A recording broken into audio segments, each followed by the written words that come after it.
Hola, ¿qué tal? Mi nombre es Nairobi Chávez y hoy voy a estarle hablando un poco sobre la reproducción de moluscos. Bien, los moluscos es uno de los mayores filos después de los artrópodos. Se conocen unas 90.000 especies vivas y en torno a 70.000 especies fósiles. Son uno de los principales grupos de verdaderos celomados. Pertenecen al estirpe de los protóstomos, tienen segmentación en espiral y desarrollo determinado. Son triploblásticos, es decir, constan de tres capas germinales. Presentan todos los sistemas de órganos y están bien desarrollados. Dentro de este grupo encontramos a los chitones, dentalios, caracoles, babosas, mariposas de mar, mejillones, ostras, calamares, pulpos y nautilos. Este grupo ha dado algunas aportaciones biológicas, como lo son el intercambio gaseoso en órganos respiratorios especializados como branquias o pulmones. En la mayoría de las clases encontramos un sistema circulatorio abierto con corazón y vasos senosanguíneos. Tienen un mayor tamaño corporal gracias a los sistemas respiratorio y circulatorio. Poseen un manto carnoso que segrega una concha que cumple diferentes funciones. Está presente una rádula y el pie muscular como características peculiares de este filo. Un ojo directo en los cefalópodos muy evolucionados, formado a partir de un derivado tegumentario que se origina a partir del encéfalo. Bien, la gran mayoría de las especies de moluscos son acuáticas y en este medio la fecundación principal es la fecundación externa. Solo algunas especies poseen una fecundación interna, como los cefalópodos. Así que por lo tanto, los moluscos acuáticos presentan una fecundación externa en su gran mayoría. Tanto hembras como machos liberan sus gametos al medio. Estos se fecundan, se desarrollan, eclosionan y viven como larvas libres hasta el estado adulto, que en algunas especies es prácticamente sésil o reptante y en otras es nadador y libre. Eh, Su segmentación, podemos decir que la mayoría de los moluscos presentan una segmentación holoblástica en espiral. Esta segmentación se da en un ángulo oblicuo con respecto al polo animal vegetal del cigoto, generando una disposición en espiral de las células blastómeras hijas, las cuales quedan empaquetadas. La blástula de los animales que sufren este tipo de segmentación es en espiral, no tienen blastocele y se conoce como estereoblástula. Eh, los embriones de los moluscos sufren pocas segmentaciones antes de empezar la gastrulación. Inicialmente se dan dos clivajes desde el polo animal hacia el polo vegetativo, los cuales son casi meridionales, produciendo cuatro macrómeras. En algunas especies estas son de diferentes tamaños y se pueden identificar. Las segmentaciones posteriores tienen lugar en el polo animal del embrión. En la tercera segmentación, cada macrómera se divide dando origen a una macrómera hija y una macrómera hija. Las micrómeras se desplazan hacia la derecha o izquierda de su macrómera hermana, por lo que se genera un patrón en espiral. En la cuarta segmentación, las macrómeras hermanas producidas en la tercera segmentación se dividen generando cada una micrómera hija y otra macrómera hija, las cuales se desplazan de forma contraria que en la tercera segmentación y así sucesivamente. Bien, aquí tenemos una ilustración desde el polo animal en la imagen A y desde el lado de vista de lado en la imagen B. Las células derivadas de los blastómeros de la A se encuentran en un color naranjita. El uso mitótico, representado en los estadios iniciales, divide a las células desigualmente y en un ángulo los eh, ejes vertical y horizontal. Bien, la gastrulación. La gastrulación tiene lugar por epibolia, invaginación o ambas. La gástrula resultante se desarrolla en una larva trocófera planctónica. En la imagen podemos ver la gastrulación de la especie garisólida y los diferentes estadios por los que atraviesa. Bien, este grupo se divide en 8 clases, de las cuales vamos a estar hablando un poco sobre su reproducción. Clase Caudofobiados. Son exclusivamente marinos, con cuerpo vermiforme y un tamaño entre 2 y 140 milímetros. Se conocen escasamente 120 especies. Son fosores, lo que quiere decir que son excavadores, y se orientan verticalmente. Se alimentan de microorganismos y detritus, carecen de concha, pero su cuerpo está cubierto de espículas calcáreas.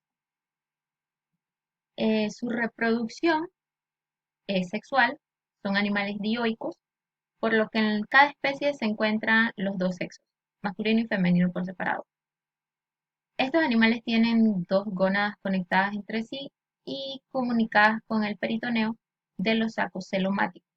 Las gónadas también están conectadas unos conductos gonopericárdicos que tienen la habilidad de formar las cáscaras de sus huevos, por lo que son animales ovíparos y pondrán huevos después de la fecundación. Su fecundación es externa, por lo que el espermatozoide y el óvulo son expulsados al exterior y quedan libres en el agua hasta la posible fecundación. Después de la fecundación y la incubación de los huevos, eclosionarán las crías en forma de larvas con el nombre concreto de pericales. La clase Solenogastros contiene alrededor de 180 especies, son marinos, vermiformes, sin concha, solo con espículas calcáreas en el tegumento, tienen una cabeza reducida y tampoco tienen nefridos. Viven enterrados en la arena, miden menos de 5 centímetros, carecen de rádula y de branquias, aunque sí pueden tener estructuras respiratorias secundarias. Su pie es un estrecho surco medio ventral, lo que se conoce como surcopedio. Se alimentan sobre nidarios a grandes profundidades, por debajo de los 200 metros. La fecundación es cruzada. Se han descrito cópulas que realizan por oposición de las cavidades del manto, fecundación a medida que salen los óvulos.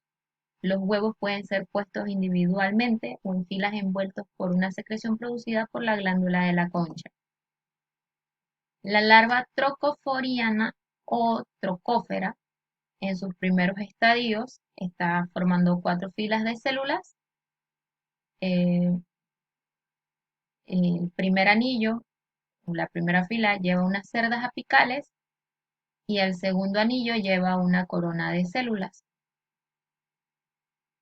que se conoce como prototroca. Los otros anillos de células no llevan anillos de cilios, sino que los cilios están dispersos. Por la cara inferior empieza a crecer mucho la larva y se produce un saliente.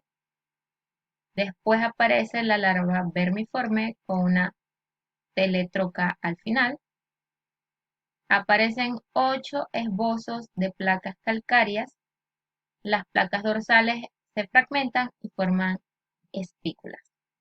Y acá arriba tienen unos dibujos sobre las larvas y los estadios por los que va pasando. La clase monoplacófora. Se conocen alrededor de 25 especies de monoplacóforos. El hábitat de los monoplacóforos es únicamente acuático y viven solo en agua salada, así que son exclusivamente marinos. Son pequeños, tienen una concha redondeada baja y un pie reptador. Tienen parecido superficial con las lapas, pero a su diferencia que presentan varios órganos repetidos seriadamente. Presentan de 3 a 6 pares de branquias, 2 pares de aurículas, de 3 a 7 pares de metanefridios, 1 o 2 pares de gónadas y un sistema nervioso escaleriforme.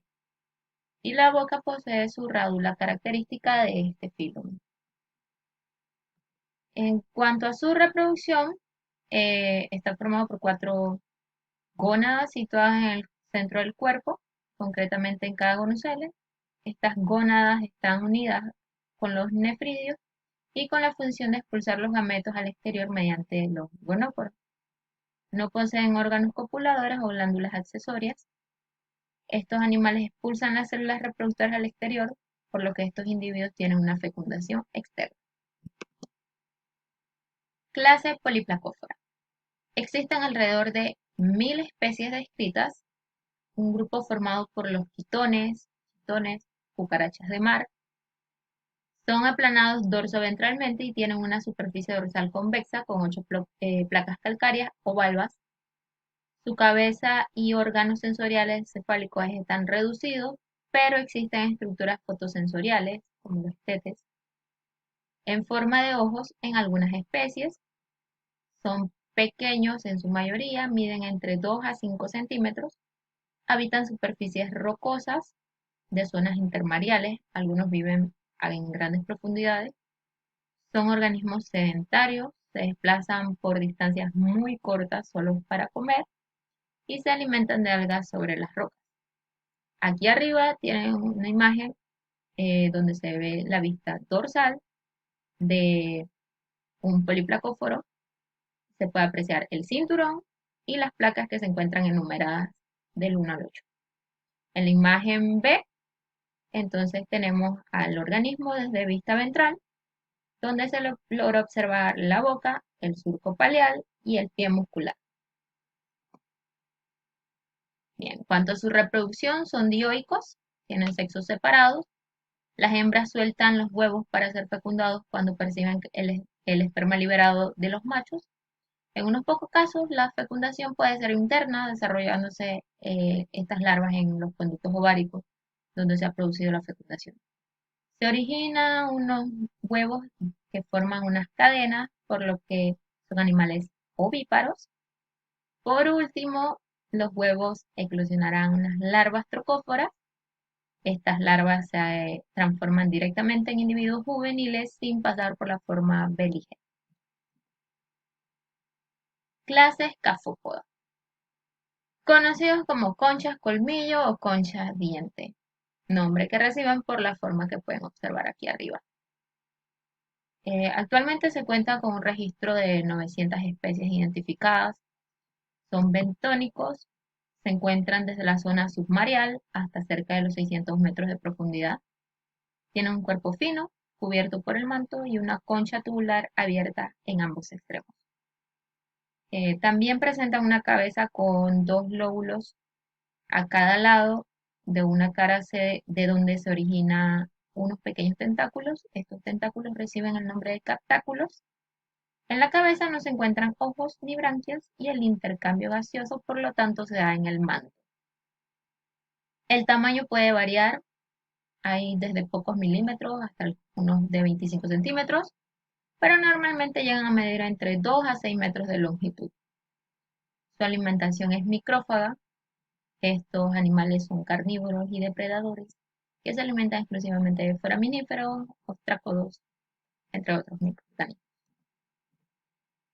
La reproducción de los escafópodos o conchas colmillos es sexual. En cada especie existen sexos separados. Las células reproductoras se envían al exterior mediante un órgano denominado nefridioporo. Tienen fecundación externa debido a que el óvulo y el espermatozoide se expulsan al exterior, donde quedan suspendidos en el agua y donde deben de unirse para fecundarse. Son animales ovíparos. Después de la fecundación se originan los huevos de los que eclosionarán las larvas trocóferas. Las larvas deberán sufrir cambios en las características y morfología hasta llegar a la fase de adulto. Y aquí vemos una imagen de un escafópodo y sus partes. Clase Gasterópoda. La clase más diversa con aproximadamente 70.000 especies vivas y 15 fósiles. Incluye caracoles, lapas, babosas, bucillos, vígaros, babosas de mar, liebres de mar, mariposas de mar. Son marinos, dulceacuícolas y terrestres. Tienen simetría bilateral, por lo que a causa de la torsión, proceso que ocurre en la fase belígera, la masa visceral deviene asimétricamente, concha univalva cuando está presente y puede estar arrollada o no. El tamaño variable entre 1 y 8 centímetros la mayoría, pero algunos pueden llegar hasta 60 centímetros y la mayoría son herbívoros otros carroñeros y depredadores. Bien, en las especies monoicas, durante la cópula hay un intercambio de espermatozoides o de espermatógenos. Muchos pulmonados terrestres clavan un estilete o dardo desde el llamado saco del dardo en el cuerpo de su pareja para aumentar su excitación antes de la cópula. Después de esta, cada individuo de la pareja deposita sus huevos en la tierra, en galerías superficiales. La mayoría de los gasterópodos primitivos liberan sus óvulos y espermatozoides en el agua, donde tiene lugar la fecundación, y el embrión sale enseguida del huevo en forma de larva trocófora, nadando libre. En algunos gasterópodos la fecundación es interna. Bien, aquí tenemos en las imágenes a los huevos de gasterópodos marinos. En la imagen A tenemos a la nucela lamelosa que pone los huevos en cápsulas y en esas cápsulas hay cientos de huevos. Y tenemos en la imagen B una cinta con huevos de un nudibranquio dórico. Bien, esta clase se divide en otros grupos, entre los cuales están los prosobranquios, que tienen sexos separados.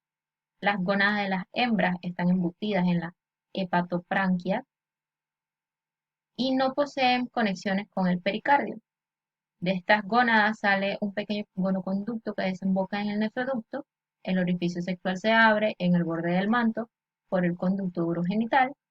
Puede tener glándulas asociadas, las cuales son las glándulas nidamentarias y las glándulas de la albúmina. Pero en machos la situación cambia, ya que poseen una gónada que mediante un corto conducto va a comunicar al nefroducto que va a abrir el borde del manto. En este punto aparece el surco epitelial llamado surco espermático que recorre el costado derecho del cuerpo del macho. El surco conduce a una vesícula seminal y aquí se sitúa el pene retráctil. Los espermatozoides recorren el exterior y en otros grupos el canal se cierra y forma un conducto. Aquí tenemos el aparato genital de los prosobranquios.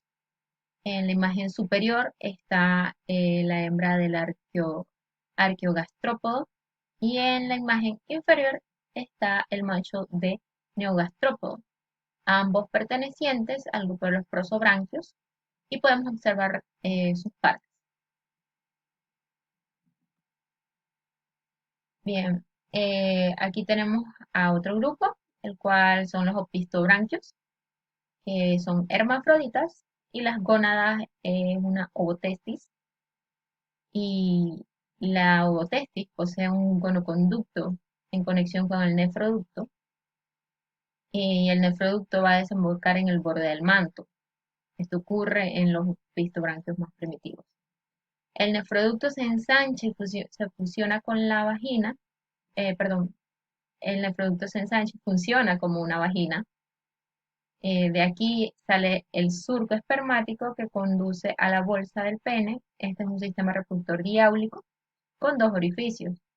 En los opistobranquios más evolucionados, las vías femeninas y masculinas se ponen en contacto. Aquí arriba tenemos a la especie Aplicia, hermafrodita, la cual le podemos observar todas sus partes de su aparato reproductor.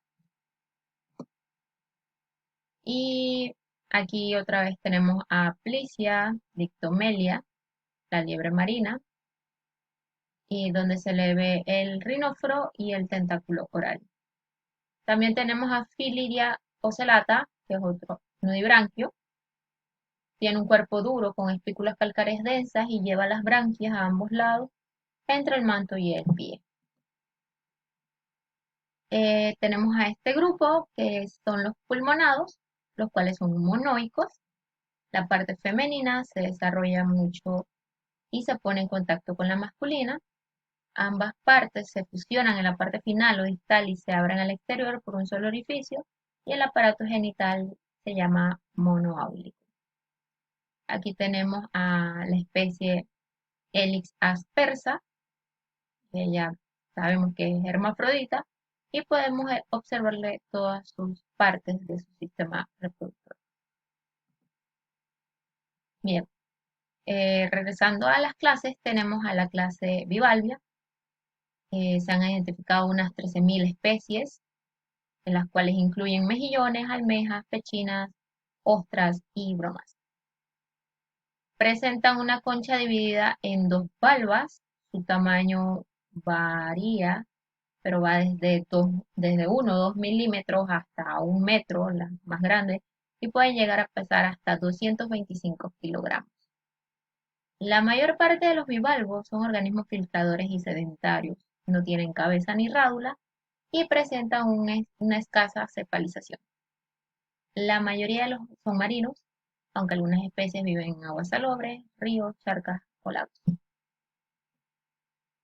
Bien, aquí tenemos partes de un bivalvo, donde se le ve el extremo anterior, el humbo, el sifón exhalante, eh, por la vista ventral o a la mitad de las valvas se le ve la zona de inserción del músculo aductor anterior, la zona de inserción del músculo retractor anterior, zona de inserción del músculo aductor posterior. Podemos observarles también la localización de los sifones y la zona de inserción del manto. Eh, en la imagen C vemos el ligamento, el músculo aductor relajado y en la del músculo aductor contraído. Bien, la reproducción de los bivalvos es sexual. Existe el sexo masculino y femenino en cada especie. La fecundación normalmente es externa y son animales ovíparos, en lo que quiere decir que las hembras ponen los huevos. Estos animales tienen desarrollo indirecto. Esto significa que las crías tienen una fase larvaria antes de pasar a ser adultos, debido a que tienen características muy diferentes a un individuo adulto cuando nace. Aquí arriba tenemos el ciclo de vida, donde vemos que pasa de una ostra adulta al huevo. Vemos la concha, pasa la larva trocófora, larva belígera, donde se le puede observar el pie, seguido por la fase de cría, hasta que vuelva a la fase de adulto y se repite el ciclo. Aquí también podemos observarle en la imagen del centro lo que es los órganos internos del bivalvo, el cerebro, el estómago, gónada, el músculo aductor, el ano, la concha, las branquias, el intestino, el manto y la boca. Y acá tenemos eh, en una imagen más real eh, el ciclo de vida también. Justo con el tiempo que pasa, vemos que el desove, después del desove, dentro de 1 hora ocurre la fecundación. Luego de 2 días vemos la fase de larva D. A los 14 días las larvas ya están maduras. Entre los 10 y 14 días inicia la fase juvenil. 35 o 40 días después empiezan a crecer unas semillas como de 4 milímetros y de aquí empiezan a su desarrollo hasta llegar a adultos nuevamente. En la clase cefalópodos, en la actualidad se han identificado unas 700 especies aproximadamente. Incluye calamares, pulpos nautilos, pulpos diablos y sepias. Eh, Todos son marinos y activos depredadores. El pie muscular aparece ubicado en la cabeza de estos animales, está modificado, con las modificaciones a tentáculos. Los pulpos y las sepias tienen 8 tentáculos provistos de ventosas. Los nautilos pueden llegar a tener hasta 90 tentáculos que no disponen de ventosas. Algunos presentan una concha interna, en otros está ausente y en otros con una concha que rodea el cuerpo, como el caso de los nautilos. En cuanto a su reproducción, son sexual, completamente sexual. En la misma especie existen ambos sexos. Estos animales tienen fecundación externa, a excepción del grupo de los octópodos, que engloba a los pulpos. Estos poseen fecundación interna. Son animales ovíparos, lo que quiere decir que las hembras, después de la fecundación, pondrán huevos, de los cuales nacerán las crías. Tienen un desarrollo directo debido a que no pasan por una fase larvaria y parecidas a las del estado adulto. Bien, en la imagen superior podemos observar la imagen A, las jibias en cópula, y en la imagen B, el pulpo macho utiliza un brazo modificado para depositar los espermatóforos en la cavidad del manto de la hembra para fecundar los huevos. Los pulpos generalmente cuidan los huevos durante el desarrollo. Eh, bien, aquí tenemos el ciclo reproductivo de los, los pulpos, en los cuales vemos que inician con los adultos por sexo separado. eh, Luego de la reproducción, de la fecundación, pasan al desarrollo embrionario, que sus huevos aproximadamente llevan un desarrollo de 25 a 135 días. Luego de aquí pasan a la fase post-eclosión de las larvas. Es una etapa de vida planctónica que demora entre de 30 a 60 días y pasan a una fase como de asentamiento donde los juveniles están en una etapa bentónica. Y luego empieza su crecimiento cuando llegan de juveniles hasta subadultos, hasta que llegan a la etapa de madurez sexual completamente y se repite el ciclo. Muchas gracias y aquí están la bibliografía del material que les he presentado hoy. Gracias.